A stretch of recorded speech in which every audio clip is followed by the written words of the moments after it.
ദീപശിഖയുടെ പ്രയാണം ആരംഭിക്കുന്നത് മഹാരാജാസിന്റെ ക്യാമ്പസിൽ നിന്നാണ്. ഞാൻ നിങ്ങൾക്ക് അഭിമന്യുവിനെ പരിചയപ്പെടുത്തി തരേണ്ടതായിട്ടില്ല. ഞങ്ങളൊക്കെ അഭിമന്യുവിന്റെ രക്തസാക്ഷിത്വത്തിന്റെ വൈകാരികതയിൽ വട്ടവടയുടെ കുന്ന് കടന്നു വന്നവരാണ്. വട്ടവടയുടെ കുന്നിലേക്ക് അവസാനമായി അഭിമന്യുവിനെ കാണാൻ വന്ന ഞങ്ങൾക്ക് മനസ്സിൽ അവശേഷിക്കുന്ന ഒരു ഓർമ്മയുണ്ട്. ഒരൊറ്റമുറി വീട്ടിൽ, ഇരുട്ട് മാത്രം അകത്തുള്ള ഒരു ഒറ്റമുറി വീട്ടിനകത്ത് അടുക്കളയും കിടപ്പുമുറിയും ഒക്കെ ഒന്നായിട്ടുള്ള ഒരു ചെറിയ കുടിലിൽ നിന്നും അക്ഷരം എഴുതാൻ അറിയാതെ, എഴുതി വായിക്കാൻ അറിയാതെ ഒരു അച്ഛന്റെയും അമ്മയുടെയും മകനായി വളർന്ന സാധാരണയിൽ സാധാരണ കുടുംബത്തിൽ നിന്ന് വളർന്നു വന്ന മിടുക്കനായ ഒരു വിദ്യാർത്ഥി ജീവിച്ച് പഠിച്ച് മിടുക്കനായി തിരിച്ചു വരാൻ വേണ്ടി മഹാരാജാസിലേക്ക് കടന്നു പോകുന്നു. നോക്കണം, വട്ടവഴയുടെ കുന്നിറങ്ങിയിട്ട് അവൻ മഹാരാജാസ് എത്തുവോളം അവൻ സഹിച്ച ത്യാഗങ്ങൾ എത്ര വലുതായിരിക്കണമെന്ന് നമുക്കൊന്ന് ചിന്തിച്ചാൽ മനസ്സിലാകും. മഹാരാജാസിൽ കെമിസ്ട്രിക്ക് അഡ്മിഷൻ നേടുന്നു. പഠിച്ച് മുന്നോട്ടേക്ക് പോകുമ്പോ ഇഷ്ടപ്പെട്ട രാഷ്ട്രീയത്തിന്റെ ഭാഗമായി നിൽക്കാൻ തയ്യാറാവുന്നു. ഉയർത്തിപ്പിടിച്ച രാഷ്ട്രീയത്തിന്റെ പേരിൽ ആ ചെറുപ്പക്കാരനും വർഗീയവാദികളാൽ അരുങ്കൊല ചെയ്യപ്പെടുന്നു. പ്രിയപ്പെട്ട സഖാക്കളെ, നിങ്ങൾ ഒരുപക്ഷെ നിങ്ങളിൽ ഭൂരിഭാഗം സഖാക്കളും ഒന്ന് സ്കൂൾ വിദ്യാർത്ഥികളായിരിക്കാം. നമുക്ക് ഓർമ്മയുണ്ട്, വട്ടവടയുടെ കുന്ന് കയറിയിട്ട് തിരിച്ച് പഠിച്ച് മിടുക്കനായി കടന്നു വരേണ്ട മകനെ ഓർത്ത് കണ്ണീരണിഞ്ഞ് ഈ കുന്നിറങ്ങി മഹാരാജാസിന്റെ നടുമുറ്റത്ത് വന്ന ഒരു അച്ഛനെയും അമ്മയും ഇപ്പോഴും കണ്ണും നിറക്കിയടച്ചാൽ നിങ്ങൾക്ക് കാണാൻ വേണ്ടി പറ്റും. പഠിച്ച് മിടുക്കനായി തിരിച്ചു വരേണ്ട കുഞ്ഞിന്റെ ചലനമറ്റ ശരീരം കാണാൻ ഈ കുന്നിറങ്ങിയിട്ട് എറണാകുളത്തേക്ക് ഒരു അച്ഛനും അമ്മയും വന്ന കാഴ്ച നമ്മുടെ മുമ്പിലുണ്ട്. നാൻ പെറ്റ മകനെ, എൻ കിളിയെ എന്ന നീണ്ട നിലവിളികൾ എത്ര രാത്രികളിൽ നമ്മുടെ ഉറക്കം കെടുത്തിയിട്ടുണ്ട് എന്ന് നമ്മളൊന്ന് ഓർത്തു പോകണം. എത്ര രാത്രികളിൽ നാം വല്ലാതെ അസ്വസ്ഥരായിട്ട് വല്ലാതെ വിലപിച്ചുകൊണ്ട് നമ്മളോടൊപ്പം മുദ്രാവാക്യം വിളിച്ചതിന്റെ പേരിൽ ജീവിതം നഷ്ടപ്പെട്ടൊരു ചെറുപ്പക്കാരനെ ഓർത്ത് വേദനിച്ചിട്ടുണ്ട് എന്നത് നമ്മുടെ അനുഭവമാണ്. അങ്ങനെ നിരവധിയായിട്ടുള്ള സഖാക്കളുണ്ട്. സജിൻ ഷാഹുലിനെ പോലെ ഈ കഴിഞ്ഞ ജനുവരി മാസം നമ്മൾ സുധീഷ് ചേട്ടന്റെ രക്തസാക്ഷി ദിനം ആചരിച്ചതുപോലെ നിരവധിയായിട്ടുള്ള സഖാക്കൾ ഈ കാലയളവിൽ സമരസംഘടനാ പ്രവർത്തനം നടത്തിയതിന്റെ ഭാഗമായിട്ട് ജീവത്യാഗം വരിക്കേണ്ടി വന്നിട്ടുണ്ട്. ചരിത്രത്തിൽ ഇന്നോളം മറ്റൊരു സംഘടനയും സഹിക്കാതത്ര ത്യാഗം സഹിച്ച മറ്റൊരു സംഘടനയും കടന്നു വന്നിട്ടില്ലാതത്ര സമരസപ്പെടാതെ പോരാട്ടങ്ങളുടെ ഭാഗമായ ഒരു സംഘടനയാണ് ഇന്ന് ഇതേ മാധ്യമങ്ങൾ വളഞ്ഞിട്ടാക്രമിക്കാൻ ശ്രമിക്കുന്നത്. നോക്കൂ, ധീരജിന്റെ രക്ഷിതാക്കളുടെ വേദനയെ കുറിച്ച് അന്ത്യചർച്ച നടത്താനോ അഭിമന്യുവിന്റെ മാതാപിതാക്കളെ കുറിച്ച് അല്ലെങ്കിൽ അവരുടെ ഭാവി ജീവിതത്തെ പറ്റി അഭിമന്യുവിന്റെ നീതിയെ പറ്റി സംസാരിക്കാനോ സമയം ചെലവഴിക്കാതെ മാധ്യമങ്ങൾ എങ്ങനെയെങ്കിലും SFI ഇല്ലാതാക്കാൻ വേണ്ടിയിട്ടുള്ള നിരന്തര ശ്രമങ്ങൾ നടത്തിക്കൊണ്ടിരിക്കുകയാണ്. ഞാൻ സവിസ്തരായി പോവുകയല്ല. പക്ഷെ നിങ്ങളോട് ഈ സംഘടനാ സമ്മേളനത്തിന്റെ അനുബന്ധ പരിപാടി അല്ലെങ്കിൽ പതാക ജാഥയുടെ ഭാഗമായി സൂചിപ്പിക്കാനുള്ളത്, നമ്മുടെ സംഘടന ഏറ്റവും മഹത്തായ രാഷ്ട്രീയം ഉൾക്കൊള്ളുന്ന സംഘടനയാണ്. ഈ സംഘടന ദിക്കുകൾക്കപ്പുറത്തുള്ള മനുഷ്യന്റെ മാനവികമായ മൂല്യങ്ങളെ കുറിച്ച് ആലോചിക്കുകയും അതിനു വേണ്ടിയിട്ട് സമയം ചെലവഴിക്കുകയും ചെയ്യുന്ന സംഘടനയാണ്. പാലസ്തീനെ പറ്റി, മണിപ്പൂരിനെ പറ്റി, പലായനം ചെയ്യുന്ന മേൽവിലാസങ്ങളില്ലാത്ത മനുഷ്യരെ പറ്റി, യുദ്ധഭൂമികളെ പറ്റി, കലാപ ഇടങ്ങളെ പറ്റിയൊക്കെ ആകുലതയോടുകൂടി വ്യതകളോടുകൂടി സംസാരിക്കാനും ചർച്ച ചെയ്യാനും മനുഷ്യന്റെ സുന്ദരമായ ഭാവി വരുന്നതിന് വേണ്ടിയിട്ട് സമത പൂക്കുന്ന സുന്ദരമായൊരു ഭൂമി ഈ നാടിനകത്ത് സാക്ഷാത്കരിക്കപ്പെടുന്നതിന് വേണ്ടിയിട്ട് സംഘടനാ സമ്മേളനങ്ങളിൽ ചർച്ചയുടെ സമയം മാറ്റിവെക്കുന്നവരാണ് നമ്മൾ ഓരോരുത്തരും. വൈകുന്നേരങ്ങളിൽ ചൂട്ടുപിടിച്ചുകൊണ്ട് വലിയ പ്രകടനങ്ങൾ സംഘടിപ്പിക്കുന്നവരാണ് നമ്മൾ ഓരോരുത്തരും. ഇത്തരത്തിൽ മനുഷ്യന്റെ മുന്നേറ്റത്തിന് വേണ്ടി പ്രവർത്തിക്കുന്ന നമ്മളെ വ്യാജ വാർത്തകൾ കൊണ്ട്, കള്ളപ്രചരണങ്ങൾ കൊണ്ട് ഇല്ലാതാക്കാൻ ശ്രമിക്കുമ്പോൾ അതിന്റെ പക്ഷം ചേരാതെ നമ്മുടെ രാഷ്ട്രീയം തിരിച്ചറിഞ്ഞുകൊണ്ട് മുന്നോട്ടേക്ക് പോകാൻ നാം തയ്യാറാകണം. എന്താ കഴിഞ്ഞ ദിവസം നമ്മൾ ഓരോരുത്തരും കണ്ടത്? ആ വിഷയത്തിലേക്ക് മാത്രം പോയി ഞാൻ എന്റെ സംസാരം അവസാനിപ്പിക്കാനാണ് ആഗ്രഹിക്കുന്നത്. നോക്കൂ, കോട്ടയം നഴ്സിംഗ് കോളേജിൽ നിന്ന് മനുഷ്യന് മനസാക്ഷിക്ക് നിരക്കാതെ ഒരു വാർത്തയും ദൃശ്യങ്ങളും കടന്നു വരുന്നു, വീഡിയോയും കടന്നു വരുന്നു. എനിക്ക് ഉറപ്പാണ് നമ്മളിൽ ഭൂരിഭാഗം മനുഷ്യർക്കും ആ വീഡിയോ പൂർണ്ണമായും കാണാൻ സാധിക്കില്ല. മനുഷ്യന് കണ്ടു നിൽക്കാൻ പറ്റാതത്ര മൃഗീയതയുടെ കേന്ദ്രമായിട്ട് കേരളത്തിലൊരു വിദ്യാഭ്യാസ സ്ഥാപനം മാറുന്നു. എന്താ SFI ഏറ്റെടുത്ത നിലപാട്? SFI വിഷയം വരുമ്പോ തന്നെ ഞാൻ പറയുന്നത്, വീഡിയോ വരുന്നതിനേക്കാൾ മുന്നേ കേരളത്തിലൊരു വിദ്യാഭ്യാസ സ്ഥാപനത്തിൽ റാഗിംഗ് ഉണ്ടായി എന്നറിഞ്ഞ ഘട്ടത്തിൽ തന്നെ നമ്മുടെ നിലപാട് പറഞ്ഞു. നോക്കൂ, ഇതാ സംഭവിക്കാൻ പാടില്ലാതെ മറ്റൊരു തെറ്റുകൂടി നടക്കുന്നു. പണ്ട് പൂക്കോട് കോളേജിനകത്ത് എന്താണോ നടന്നത്, കാർഷിക സർവകലാശാല ക്യാമ്പസിൽ എന്താണോ നടന്നത്, സമാനമായിട്ട് എവിടെയും ആൾക്കൂട്ട വിചാരണകളോ റാഗിങ്ങോ നടക്കാൻ പാടില്ലെന്ന് ഏറ്റവും നല്ല ഉറപ്പോടുകൂടി പ്രഖ്യാപിച്ച, അതിനെതിരായിട്ടുള്ള ക്യാമ്പയിൻ ഏറ്റെടുക്കുമെന്ന് നിരന്തരം പ്രഖ്യാപിച്ച സംഘടന കോട്ടയത്ത് നിന്നൊരു വാർത്ത കേട്ടപ്പോ അനുനിമിഷം ചിന്തിക്കാതെ പ്രസ്താവനയായി മുന്നോട്ടേക്ക് വന്നു. ഇതാ ഈ റാഗിങ്ങിന് നേതൃത്വം കൊടുത്ത വിദ്യാർത്ഥികൾക്കെതിരെ നിയമ നടപടി സ്വീകരിക്കണം, ഇവർക്കെതിരെ ശിക്ഷാ നടപടി ഉണ്ടാകണം, ഇവരെ പുറത്താക്കണം. ഇത്തരത്തിലുള്ള അനീതികളെ, അരാജക പ്രവർത്തനങ്ങളിൽ നിന്ന് വിദ്യാർത്ഥികൾ വിട്ടുനിൽക്കണം. SFI ധാർമ്മിക ഉത്തരവാദിത്വത്തോടുകൂടി ക്യാമ്പസുകളിൽ ഇറങ്ങി വന്ന് ഇത്തരത്തിലുള്ള റാഗിംഗ് പോലുള്ള അരാജക പ്രവർത്തനങ്ങളെ ചോദ്യം ചെയ്യാനും മാറ്റി നിർത്താനും ശ്രമിക്കും. അതാ SFI പറഞ്ഞത്. ആദ്യ നിമിഷം തന്നെ SFI നമ്മുടെ പ്രസ്താവന അല്ലെങ്കിൽ നമ്മുടെ അഭിപ്രായം പറയാൻ തയ്യാറായി. ക്യാമ്പസുകൾക്ക് യോജിക്കാത്ത പ്രവർത്തനങ്ങളിൽ നിന്ന് വിദ്യാർത്ഥികൾ മാറി നിൽക്കണം. എന്താ ഇപ്പോഴത്തെ സ്ഥിതി? വൈകുന്നേരം ചർച്ച നടത്തിയിട്ട് ഈ സംഭവത്തിന്റെ മറുതലത്തിൽ എങ്ങനെയെങ്കിലും SFIയെ ചേർത്ത് വെക്കാനുള്ള ശ്രമങ്ങൾ നടക്കുന്നു. ചർച്ചയൊക്കെ നടക്കുമ്പോൾ ഇന്നലെ SFIയുടെ സംസ്ഥാന സെക്രട്ടറി മാധ്യമങ്ങളോട് പറഞ്ഞു, നോക്കൂ, പണ്ടെപ്പോഴോ SFIയുടെ ഭാഗമായി എന്ന് പറയുന്ന വർഷങ്ങൾക്ക് മുമ്പുള്ള ഒരു ഫോട്ടോ വെച്ചുകൊണ്ട് ഇതാ SFI നേതൃത്വം കൊടുത്തൊരു റാഗിംഗ് എന്ന് പറഞ്ഞുകൊണ്ട് വാർത്തകൾ പ്രചരിപ്പിക്കപ്പെടുന്നു. ഈ പറയുന്ന വിദ്യാർത്ഥി, ഈ വിഷയത്തിൽ ഉൾക്കൊള്ളുന്ന മുഖ്യപ്രതി മറ്റൊരു സംഘടനയുടെ ഭാഗമായിട്ട് അതിന്റെ ഭാരവാഹിത്വത്തിൽ പ്രവർത്തിക്കുന്ന ഒരാളാണ്. നിങ്ങളൊക്കെ SFIക്കാരാണ്. SFIയുടെ മെമ്പർഷിപ്പ് എടുത്ത വിദ്യാർത്ഥിക്ക്, SFIയുടെ ഭാഗമായി പ്രവർത്തിക്കുന്ന ഒരു വിദ്യാർത്ഥിക്ക് മറ്റൊരു വിദ്യാർത്ഥി സംഘടനയിലും പ്രവർത്തിക്കാൻ പറ്റില്ല എന്നുള്ള ധാരണ നമ്മളെ സംബന്ധിച്ചിടത്തോളം ഉണ്ട്. SFI ഒരു സ്വതന്ത്ര വിദ്യാർത്ഥി സംഘടനയാണ്.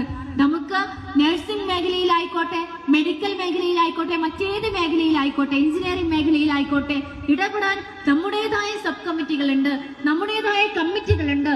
എന്നിരിക്കെ സ്വതന്ത്ര വിദ്യാർത്ഥി സംഘടനയായ SFIയെ മറ്റൊരു സംഘടനയായി കൂട്ടിച്ചേർക്കാൻ ശ്രമിക്കുന്നു. ഇതാ SFIക്കാർ നേതൃത്വം കൊടുക്കുന്നു.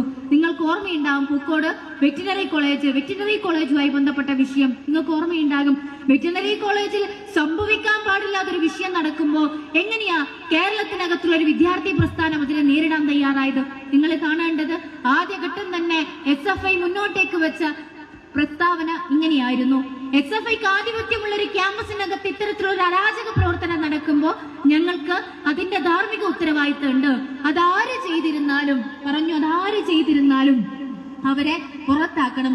അന്വേഷണം നീതിയുക്തമായി നടക്കാൻ വേണ്ടിയിട്ട് ഉദ്യോഗസ്ഥർ ഇടപെടണം. സിദ്ധാർത്ഥന് നീതി ലഭിക്കണം. ഇതായിരുന്നു SFI ആദ്യം പറഞ്ഞ വാചകങ്ങൾ. നീതി ലഭിക്കണം. അതിന്റെ ഭാഗമായി നിൽക്കുന്ന മുഴുവൻ വിദ്യാർത്ഥികളെയും ശിക്ഷക്ക് അല്ലെങ്കിൽ ശിക്ഷാ നടപടിയുടെ കീഴിൽ കൊണ്ടുവരണം എന്ന് പ്രഖ്യാപിക്കാൻ നമ്മൾ തയ്യാറായി. അതില് ഭാഗമായിട്ടുള്ള SFIയുടെ അനുഭാവികൾ ഉണ്ടെങ്കിൽ അവരെ പുറത്താക്കാനുള്ള ആർജവം SFI സ്വീകരിച്ചു. തെറ്റാണെന്ന് പറയാൻ തിരുത്താനുള്ള ആർജവം സ്വീകരിച്ചു. ഞാൻ ഉൾപ്പെടെയുള്ള SFIയുടെ നേതൃത്വമൊക്കെയും സിദ്ധാർത്ഥന്റെ വീട്ടിലേക്ക് പോയിട്ട് മാതാപിതാക്കളെ കണ്ടുകൊണ്ട് പറഞ്ഞു, ഞങ്ങൾക്ക് വേദനയുണ്ട്. കേരളത്തിലൊരു വിദ്യാർത്ഥി അങ്ങനെ ആത്മഹത്യ ചെയ്തെങ്കിൽ ആ ആത്മഹത്യക്ക് എന്താണോ കാരണമായത്, ആത്മഹത്യയിലേക്ക് ജീവിതം അവസാനിപ്പിക്കാൻ ആ വിദ്യാർത്ഥിയെ പ്രേരിപ്പിച്ചത് എന്താണോ അതെന്തായിരുന്നാൽ കൂടിയും ഞങ്ങൾ അതിൽ വേദനയുള്ളവരാണ്. അങ്ങനെയൊന്നും ആവർത്തിക്കാതിരിക്കാൻ ആത്മാർത്ഥമായിട്ട് ഈ ക്യാമ്പസുകളിൽ ഞങ്ങൾ ഉണ്ടാകും എന്ന് ആ വീടുകളിൽ പോയിട്ട് രക്ഷിതാക്കളോട് പറയാൻ ഈ നാടിനകത്ത് SFIക്കാര് മാത്രമേ ആദ്യം ഉണ്ടായിരുന്നുള്ളൂ എന്നുള്ളത് നിങ്ങൾ തിരിച്ചറിയണം. ആ SFIയെ പിന്നീട് മാസങ്ങളോളം വളഞ്ഞിട്ട് ആക്രമിക്കാൻ മാധ്യമങ്ങൾ ശ്രമിച്ചു. എന്നാൽ എന്തായിരുന്നു ആ കേസിന്റെ അവസാനം? ആ കേസിന്റെ അവസാനം ഒരിക്കലും ഒരു മാധ്യമത്തിലും നിങ്ങൾ വായിച്ചോ കണ്ടോ അറിഞ്ഞിരുന്നില്ല. മാസങ്ങളോളം അന്തിച്ചർച്ച ചെയ്ത ഏഷ്യാനെറ്റോ മനോരമയോ അല്ലെങ്കിൽ മാതൃഭൂമിയോ മീഡിയ വണ്ണോ ഉൾപ്പെടെയുള്ള മാധ്യമങ്ങൾ കേസിന്റെ CBIയുടെ റിപ്പോർട്ട് വരുമ്പോൾ അതിനെക്കുറിച്ച് ചർച്ച ചെയ്യാൻ തയ്യാറാവുന്നില്ല.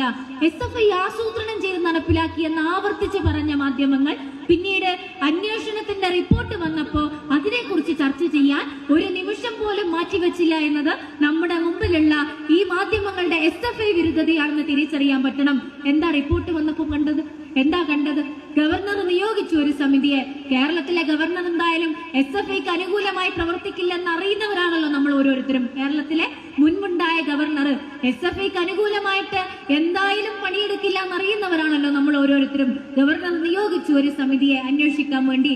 CBIയുടെ ഉദ്യോഗസ്ഥർ വന്ന് അന്വേഷണം ആരംഭിച്ചു. 2 റിപ്പോർട്ടുകളും അന്വേഷണം പൂർത്തീകരിച്ച് പുറത്തേക്ക് വന്നു. 2 റിപ്പോർട്ടിനകത്തും വളരെ വ്യക്തമായിട്ട് പറഞ്ഞു SFIക്ക് പങ്കില്ല. മാതൃഭൂമിക്കൊടുവെ ഏറ്റവും ഒടുക്കം മനസ്സില്ലാ മനസ്സോടുകൂടി അകത്ത പേജിൽ ഒതുക്കി എഴുതേണ്ടി വന്നു. SFIക്കാർ കുറ്റക്കാരല്ല. അകത്തെ എവിടെയോ ഒരു പേജിനകത്ത് ഒരു കോളം വാർത്തയിൽ മാതൃഭൂമിയും എഴുതേണ്ടി വന്നു. പൂക്കോട് വിദ്യാർത്ഥിയുടെ ആത്മഹത്യയിൽ SFI എന്ന സംഘടനയ്ക്ക് പങ്കില്ല. അങ്ങനെ എഴുതേണ്ടി വന്ന മാധ്യമങ്ങളുണ്ട്. എന്നാൽ എന്നിട്ട് പോലും മാസങ്ങളോളം SFIയെ ഇല്ലാതാക്കാൻ അന്തിച്ചർച്ച നടത്തിയ മാധ്യമങ്ങളൊന്നും ഈ വിദ്യാർത്ഥിക്ക് നീതി ലഭിക്കുന്നതിന് വേണ്ടിയിട്ട് ഈ കേസിന്റെ അന്വേഷണ റിപ്പോർട്ടിനെ കുറിച്ച് സവിസ്തരമായി ചർച്ച ചെയ്യാൻ വേണ്ടി തയ്യാറാവാത്തത് അതിനകത്ത് SFIക്ക് ബന്ധമില്ല എന്ന് തിരിച്ചറിഞ്ഞതോടുകൂടിയാണ്. സമാന സ്വഭാവം കോട്ടയത്തും നമ്മൾ കാണുന്നുണ്ട്. നോക്കൂ, നമ്മുടെ സംഘടന ആത്മാർത്ഥമായി പറഞ്ഞുകൊണ്ടേയിരിക്കുന്നുണ്ട് ഇത്തരത്തിലുള്ള അരാജക പ്രവർത്തനങ്ങൾ നടക്കാൻ പാടില്ല എന്ന്. എന്നിട്ടും നമ്മുടെ ആത്മാർത്ഥതയെ, നമ്മുടെ ചരിത്രത്തെ, നമ്മൾ ഉയർത്തിപ്പിടിക്കുന്ന മുദ്രാവാക്യങ്ങളെ ഇല്ലാതാക്കാൻ ഇത്തരത്തിൽ വലതുപക്ഷം ശ്രമിക്കുമ്പോൾ അതിനെ ചോദ്യം ചെയ്യാൻ നമുക്ക് പറ്റണം. നോക്കൂ, ഇവിടെ കോൺഗ്രസുകാരുണ്ട്, KSUക്കാരുണ്ട്. കഴിഞ്ഞ മാസം കേരളത്തിൽ നടന്ന ഒരു സർവകലാശാല കലോത്സവത്തിന്റെ ഇടയിൽ SFI ആയതിന്റെ പേരിൽ ഒരു വിദ്യാർത്ഥി ഏറ്റുവാങ്ങേണ്ടി വന്ന മർദ്ദനത്തെ പറ്റി ചർച്ച ചെയ്തവരാ നമ്മൾ ഓരോരുത്തരും. വളഞ്ഞിട്ടൊരാൾക്കൂട്ടം ഇരുമ്പ് ദണ്ട് ഉപയോഗപ്പെടുത്തി ഒരു വിദ്യാർത്ഥി ആഞ്ഞാഞ്ഞടിക്കുന്നതിന് സാക്ഷ്യം വഹിച്ചവരാ നമ്മൾ ഓരോരുത്തരും. SFIക്കാരന്റെ ശരീരത്തിൽ ആഞ്ഞാഞ്ഞടിക്കുമ്പോ അതില് ഉന്മാദം കാണുന്ന KSUക്കാർ ഈ നാടിനകത്തുണ്ട് എന്നതിന് സാക്ഷ്യം വഹിച്ചവരാ നിങ്ങൾ ഓരോരുത്തരും. ധീരജിനെ പറ്റി ഞങ്ങൾ കേട്ടൊരു അനുഭവം ഉണ്ട്. രാവിലെ ഇതേ കോളേജിന്റെ തെരഞ്ഞെടുപ്പിന് വേണ്ടി, ആ തെരഞ്ഞെടുപ്പ് പ്രവർത്തനത്തിൽ ഇടപെടുന്നതിന് വേണ്ടി ഹോസ്റ്റൽ മുറിയിൽ നിന്നും അതിരാവിലെ ഇറങ്ങി വന്ന വിദ്യാർത്ഥി ധീരജ് രാവിലത്തെ ഭക്ഷണം കഴിക്കാതെ ഒപ്പമുള്ള സഖാക്കളെയും കൂട്ടി, വരൂ സഖാക്കളെ, നമുക്ക് തെരഞ്ഞെടുപ്പ് പ്രവർത്തനത്തിന് ഇടപെടാം, അതിനുശേഷം നമുക്ക് ഉച്ചക്ക് ഭക്ഷണം കഴിക്കാമെന്ന് പറഞ്ഞ് ഒഴിഞ്ഞ വയറുമായി വിശപ്പടക്കി വെച്ചിട്ട് ഇടുക്കി പൈനാവ് എഞ്ചിനീയറിംഗ് കോളേജിലെ SFIയെ വിജയിപ്പിക്കാൻ വേണ്ടി ഹോസ്റ്റലിൽ നിന്നും ഇങ്ങോട്ട് കടന്നു വന്ന വിദ്യാർത്ഥി നേതാവ്. അവന്റെ അച്ഛൻ എപ്പോഴും പറയാറുണ്ട്, എന്റെ പൊന്നുമകൻ ഒഴിഞ്ഞ വയറുമായിട്ടാണല്ലോ മരിച്ചു വീഴേണ്ടി വന്നത്. ഒഴിഞ്ഞ വയറുമായിട്ട് മരിച്ചു വീഴേണ്ടി വന്ന മകനെ ഓർത്തിട്ട് നല്ലൊരു ഭക്ഷണം കഴിക്കുമ്പോൾ കണ്ണു നിറയുന്ന മാതാപിതാക്കൾ ഇപ്പോഴും കണ്ണൂരിന്റെ തളിപ്പറമ്പിലെ വീട്ടിലുണ്ട് എന്ന് നിങ്ങൾ ഓർക്കണം. ഞാൻ നേരത്തെ സുധീഷ് അണ്ണ പറഞ്ഞിട്ടുണ്ട്, ആവർത്തിച്ച് പറയല്ല. നിങ്ങൾ മക്കൾക്ക് അല്ലെങ്കിൽ ഇവിടെ ഇരിക്കുന്ന രക്ഷിതാക്കൾക്ക് മക്കളൊന്ന് കാല് നിലത്ത് വീണെന്ന് കാലിന്റെ തോലൊന്നൊരഞ്ഞു കഴിഞ്ഞാല് മനസ്സിലൊരു വേദനയാണ്. മക്കളുടെ ശരീരത്തിൽ എവിടെയെങ്കിലും ഒരു പോറലേൽക്കുമ്പോ വേദനിക്കുന്ന മാതാപിതാക്കളുണ്ട് എന്റെ മുമ്പില്. ഞാൻ പറയുന്നത് കണ്ണൂരില് കൂത്തുപറമ്പ് തൊക്കിലങ്ങാടി ഒരു അമ്മ ഇപ്പോഴും ജീവിച്ചിരിക്കുന്നുണ്ട്. ഒരു SFIക്കാരനെ പെറ്റുപോറ്റി വളർത്തിയ ഒരമ്മ ഇപ്പോഴും കണ്ണൂർ ജില്ലയിലെ തൊക്കിലങ്ങാടിയിൽ ജീവിച്ചിരിക്കുന്നുണ്ട്. പെറ്റുപോറ്റിയ മകൻ 36 കഷ്ണങ്ങളായിട്ട് കയ്യും കാലും അറ്റു തൂങ്ങിയിട്ട് മരിച്ചു വീഴേണ്ടത് കണ്ടു നിൽക്കേണ്ടി വന്ന ഒരമ്മ ഇപ്പോഴും ജീവിച്ചിരിക്കുന്നുണ്ട്. SFIക്കാരനെ ജനിപ്പിച്ചതിന് ജീവിതാവസാനം വരെയും കണ്ണീരോടുകൂടി ഉറങ്ങേണ്ടി വരുന്ന ഒരമ്മ ഇപ്പോഴും ജീവിച്ചിരിക്കുന്നുണ്ട്. മക്കളൊന്ന് വേദനിച്ചാൽ, മക്കളൊന്ന് നിലവിളിച്ചാൽ മനസ്സ് വിങ്ങുന്ന അമ്മമാരുള്ള നാട്ടില് 36 കഷ്ണമായിട്ട് മകനെ വെട്ടി നുറുക്കുന്നത് നോക്കി നിൽക്കേണ്ടി വന്ന, കൈകാലുകൾ അറ്റുതൂങ്ങേണ്ടി വന്നത് നോക്കി നിൽക്കേണ്ടി വന്ന ഒരമ്മ കേരളത്തിലുണ്ട് എന്നുള്ളതാണ് SFIയുടെ ചരിത്രം. ഇങ്ങനെ ത്യാഗഭരിതമായ ചരിത്രമുള്ള നിരവധിയായ രക്തസാക്ഷികളുടെ കുടുംബങ്ങളടക്കം ഉൾപ്പെടുന്നതാണ് ഈ പ്രസ്ഥാനം എന്ന് നിങ്ങൾ തിരിച്ചറിയണം. ഈ മഹാപ്രസ്ഥാനം സംഘടനാ സമ്മേളനത്തിന്റെ ഭാഗമായി പങ്കെടുക്കുമ്പോൾ അതിൽ ഈ നാടിന്റെ എല്ലാവിധ മുന്നേറ്റത്തിന് ആവശ്യമായ കാര്യങ്ങളും ഉയർത്തിപ്പിടിക്കാൻ ഞങ്ങൾ തയ്യാറാവുകയാണ്. ക്യാമ്പസുകളെ രാഷ്ട്രീയവൽക്കരിക്കാൻ, വിദ്യാർത്ഥികളെ നേർദിശയിലേക്ക് കൊണ്ടുവരാൻ ആവശ്യമായ ക്യാമ്പയിനുകളെ പറ്റി ഞങ്ങൾ സംഘടനാ സമ്മേളന വേദിയിൽ തീർച്ചയായും സമയം ചെലവഴിച്ച് അതിനാവശ്യമായ ഇടപെടൽ നടത്തുന്ന നിലയുണ്ടാകും. രാജ്യത്തിനകത്തുള്ള വിദ്യാഭ്യാസ മേഖലയെ കച്ചവടവൽക്കരിക്കുമ്പോൾ ധാർമ്മിക ഉത്തരവാദിത്വത്തോടുകൂടി വിദ്യാഭ്യാസത്തെ സംരക്ഷിക്കാൻ ഞങ്ങൾ ഈ സംഘടനാ സമ്മേളന വേദിയെ ഉപയോഗിക്കുന്ന നിലയുണ്ടാകും. സ്വകാര്യ സർവകലാശാലകൾ സംബന്ധിച്ച് ചർച്ചകൾ നടക്കുകയാണ്. പുഷ്പാട്ടിനെ മനഃപൂർവ്വം അവഹേളിക്കുന്നതിന് വേണ്ടിയിട്ട് കോൺഗ്രസുകാർ പുറത്തിറങ്ങിയിട്ടുണ്ട്. ഇന്ത്യ ഇന്നോളം ഭരിച്ചിരുന്ന കോൺഗ്രസും ഇപ്പൊ ഭരിക്കുന്ന സംഘപരിവാറിന്റെ വർഗീയവാദം ഉയർത്തിപ്പിടിക്കുന്ന ഭരണാധികാരികളും ഒരേ നാണയത്തിന്റെ 2 വശങ്ങളെ പോലെ വിദ്യാഭ്യാസ മേഖലയെ ഇല്ലാതാക്കുമ്പോഴൊക്കെയും നാം സമരവുമായിട്ട് തെരുവിലിറങ്ങിയിട്ടുണ്ട്. അതിന് നേതൃത്വം കൊടുത്തതിന്റെ ഭാഗമായി 3 പതിറ്റാണ്ട് കാലം കിടക്കയിൽ ജീവിക്കേണ്ടി വന്ന മനുഷ്യനാണ് പുഷ്പേട്ടൻ. ഞാൻ പുഷ്പേട്ടനെ പറ്റി അധികം പറയേണ്ടതായിട്ടില്ല. പുഷ്പ, നിങ്ങൾക്ക് വേദന തോന്നുന്നുണ്ടോ എന്ന് ആവർത്തിച്ച് കണ്ണൂരിലെ പാനൂരിലെ വീട്ടിലേക്ക് മാധ്യമപ്രവർത്തകർ വന്ന് ചോദിച്ച അനുഭവങ്ങളുണ്ട്. കേരളത്തിന്റെ നാനാഭാഗത്തുനിന്ന് സഖാക്കളെ പുഷ്പാട്ടിനെ കാണാൻ ആ കൊച്ചു വീട്ടിലേക്ക് കടന്നു വന്ന അനുഭവമുണ്ട്. എന്നിട്ട് പലരും ചോദിക്കും, വേണ്ടായിരുന്നു എന്ന് തോന്നിയിട്ടുണ്ടോ? വേണ്ടായിരുന്നു, സമരത്തിന് പോകേണ്ടിയിരുന്നില്ല എന്ന് എപ്പോഴെങ്കിലും നിങ്ങൾ ആലോചിച്ചു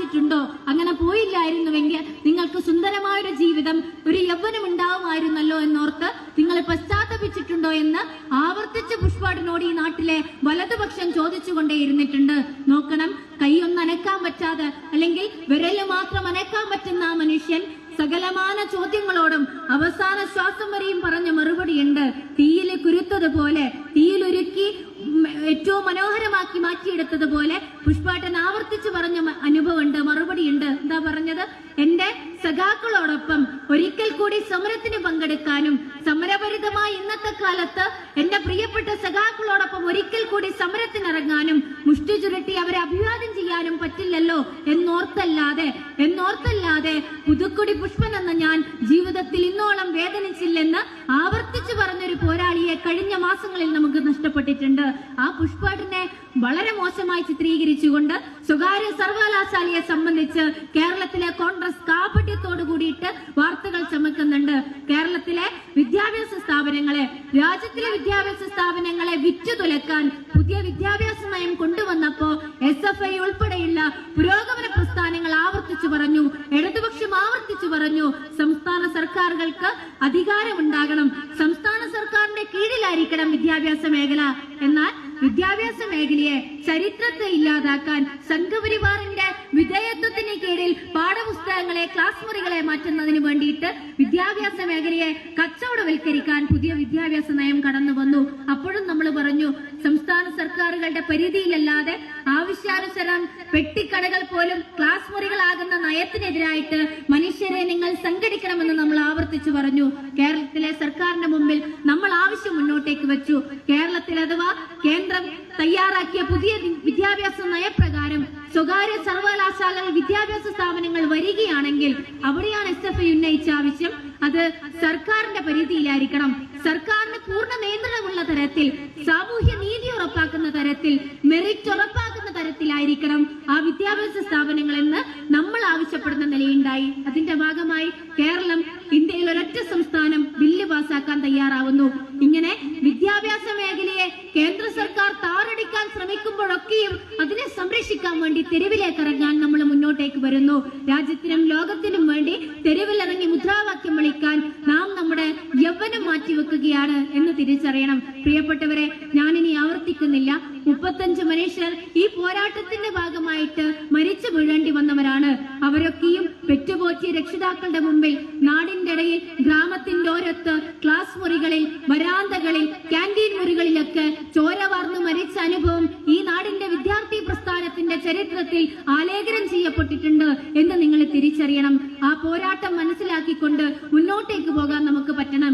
കർഷക തൊഴിലാളികളുടെ, തോട്ടം തൊഴിലാളികളുടെ, കൂലിപ്പണിക്കാരുടെ, ഈ നാട്ടിലെ സാധാരണക്കാരുടെ വിയർപ്പിന്റെ, ചോരയുടെ പോരാട്ടത്തിന്റെ ഭാഗമായിട്ടൊക്കെയാണ് ഈ നാട് മുന്നേറിയിട്ടുള്ളത്. ആ പോരാട്ടത്തിന്റെ നേരവകാശികളായിട്ടാണ് നാം വിദ്യാർത്ഥി പ്രസ്ഥാനം കരുത്തോടുകൂടി ക്യാമ്പസിൽ അഭിവാദ്യം ചെയ്യുന്നത്. ഞാൻ അവസാനിപ്പിക്കുകയാണ്. നമ്മൾ എങ്ങനെ നമ്മളായി, നമ്മുടെ നാടെങ്ങനെ മുന്നോട്ടേക്ക് വന്നു എന്ന ചരിത്രം അറിയുന്നവരായിട്ട്, ഉത്തരവാദിത്വ ബോധമുള്ളവരായിട്ട് നമുക്ക് മുന്നോട്ടേക്ക് പോകാം. അതിനെ ക്യാമ്പസുകളെ സംഘടനാവൽക്കരിക്കാമെന്ന് മാത്രം പറയുകയാണ്.